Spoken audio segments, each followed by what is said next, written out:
Pink Floyd, Ummagumma, Pink Floyd, Ummagumma, Pink Floyd, Ummagumma.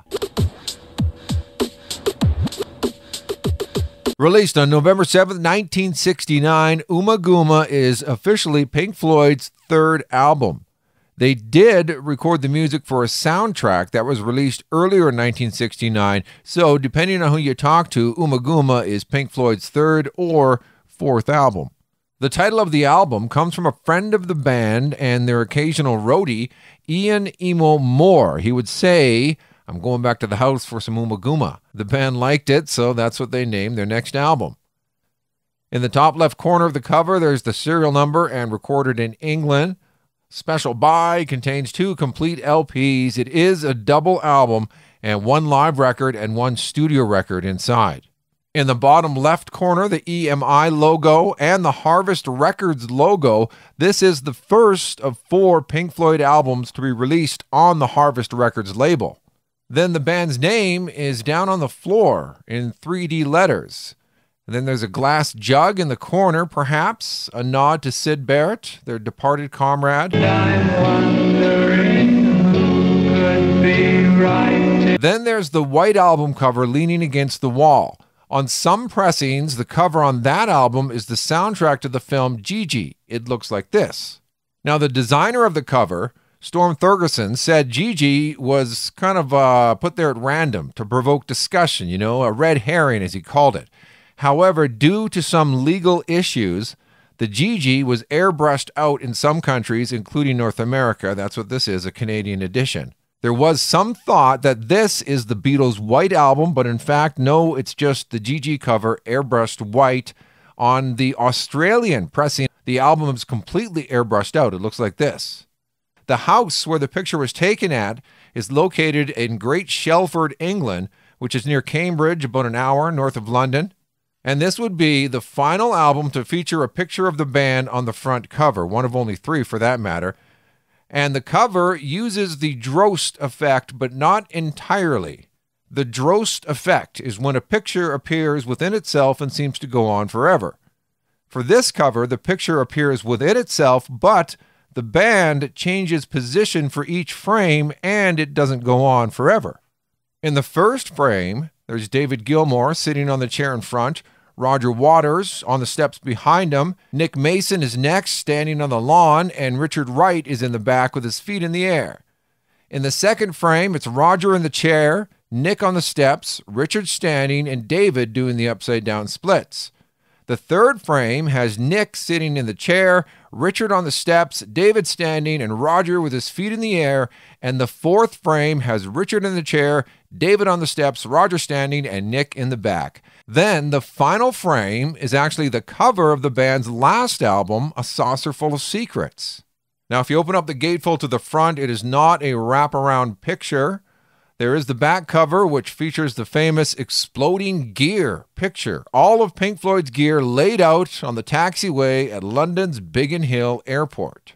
Biggin Hill Airport is located about 22 kilometers south of London. It was formerly a Royal Air Force station, RAF Biggin Hill, and Biggin Hill is best known for its role during the Battle of Britain in the Second World War, where it served as one of the principal fighter bases protecting London and southeast England from attack by German Luftwaffe bombers. Up at the top of the cover, you can see something from the airport there, and there's the cross taxiway behind, and all of the grass everywhere. The idea for the exploding gear picture came from Nick Mason. Exploding drawings were kind of popular at the time, and he thought it might be interesting if they did that with the band's gear. So this is what exploding drawings look like. They basically show you the inner workings of the subject and how it all comes together.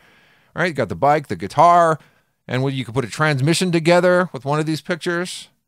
Now, the roadies on the back, that is Peter Watts and Alan Stiles with the band's equipment all laid out, and those 2 guys would both appear on Pink Floyd albums. Alan Stiles would be heard on the next album, Atom Heart Mother, for the song Alan's Psychedelic Breakfast. The song features Alan, cooking breakfast, bacon and eggs, frying them up, and that's him right there.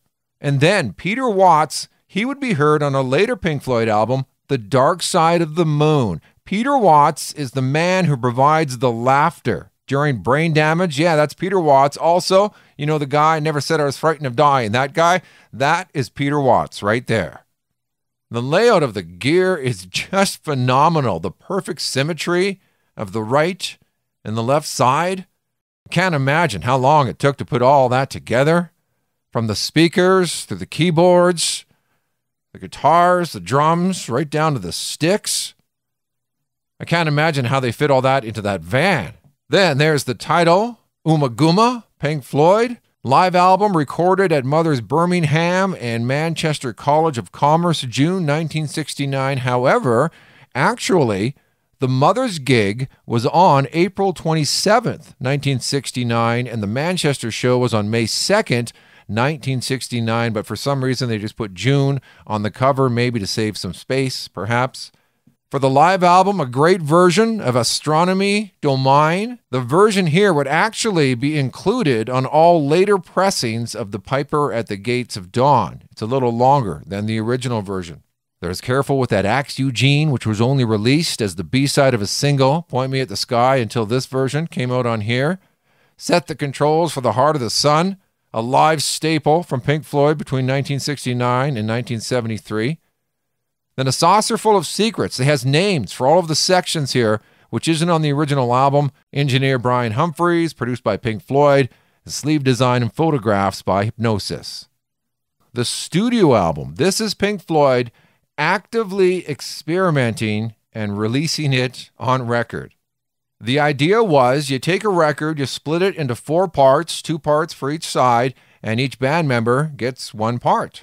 Richard Wright begins with Sisyphus, basically a keyboard, organ solo. Roger Waters has a couple of songs. Grantchester Meadows, actually a great little acoustic song that the band would play live. And several species of small furry animals gathered together in a cave and grooving with a pick, possibly the most unique song you will ever hear in your life.